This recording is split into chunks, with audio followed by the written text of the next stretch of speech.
Praise the lord. ప్రభు పేరిట మీ అందరికీ వందనాలు తెలియజేస్తా ఉన్నాను. అందరూ బాగున్నారండి?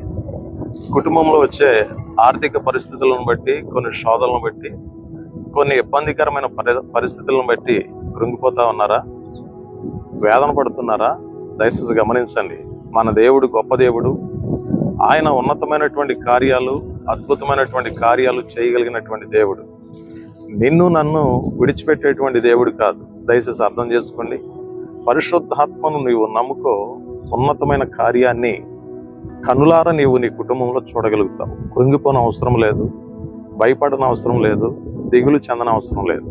ఈరోజు వాక్యంలో నుండి కొన్ని విషయాలు మనం నేర్చుకుందాం. ఎఫెసీయులకు రాసిన పత్రిక 5వ అధ్యాయము 22వ వచనాన్ని ఒకసారి చదువుకుందాం. చూడండి. స్త్రీలారా, ప్రభువునకు వలె మీ సొంత పురుషులకు లోబడి ఉండండి.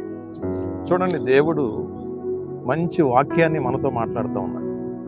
స్త్రీలారా, మీ సొంత పురుషులకు మీరు ఏం చేయండి అంటే లోబడి ఉండండి.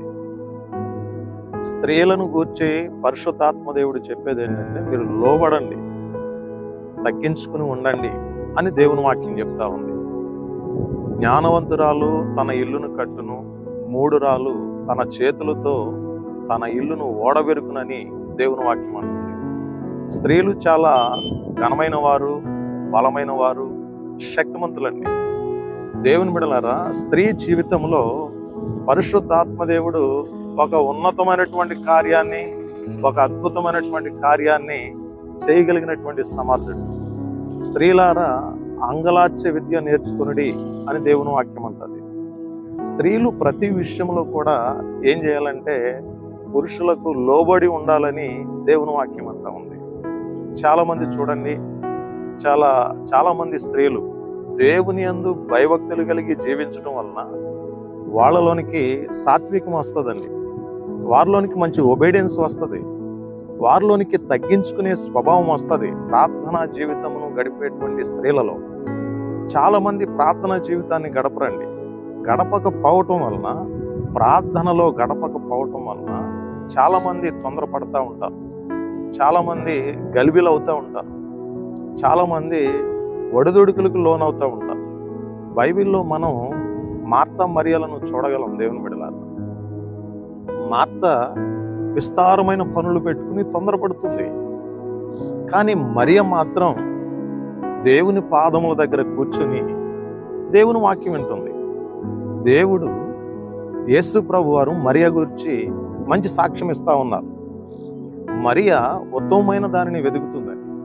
దేవుని బిడ్డలారా గమనించండి. దేవుని దగ్గర మనం జీవిస్తూ ఉన్నప్పుడు దేవునికి ఇష్టమైన రీతిలో బ్రతకటం చాలా అవసరం. దేవుని వాక్యం చెప్తుంది కదా, స్త్రీలారా మీరు లోబడండి.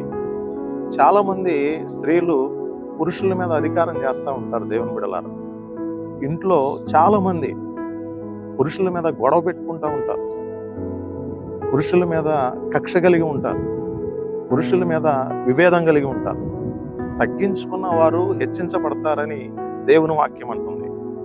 నీ జీవితంలో, నీ కుటుంబ జీవితంలో, నీ కుటుంబాన్ని కట్టుకునే పరిస్థితుల్లో నువ్వు ఎలా ఉండాలంటే తగ్గింపు స్వభావం కలిగి ఎప్పుడైతే నువ్వు జీవించగలుగుతావో ఒక ఉన్నతమైనటువంటి ఆశీర్వాదాన్ని, ఒక ఉన్నతమైనటువంటి దీవెన పరిశుద్ధాత్మ దేవుడు నీకు అనుగ్రహిస్తాడు.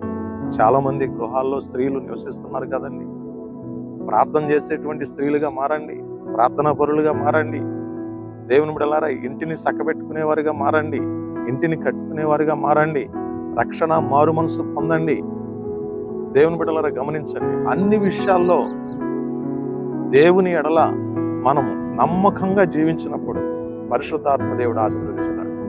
నీ కొరకు, నీ కుటుంబం కొరకు నేను ప్రార్థన చేస్తున్నాను. దేవుడి మాటలను దీవించునుగాక. చిన్న ప్రార్థన. మహాపరిశుద్ధుడైన తండ్రి, ఎంతవరకు నీ వాక్యాన్ని బిడ్డలకు అందించడానికి మీరు ఇచ్చిన మంచి సమయాన్ని బట్టి వందనాలు. ఈ డైలీ మన్నా అనే కార్యక్రమం ద్వారా వాక్యం వింటున్న ప్రతి బిడ్డను, వారి కుటుంబాలను మీరు దీవించండి, ఆశీర్వదించండి, అభిషేకించండి. అన్ని విషయాల అభివృద్ధి, క్షేమాన్ని వారికి, వారి కుటుంబానికి దయచేసి నడిపించి నీ నామానికే మహిమ తెచ్చుకోమని యేసు పరిశుద్ధ నామములో ప్రార్థన చేసి వేడుకొనుచున్నాం తండ్రి. Amen. God bless you all.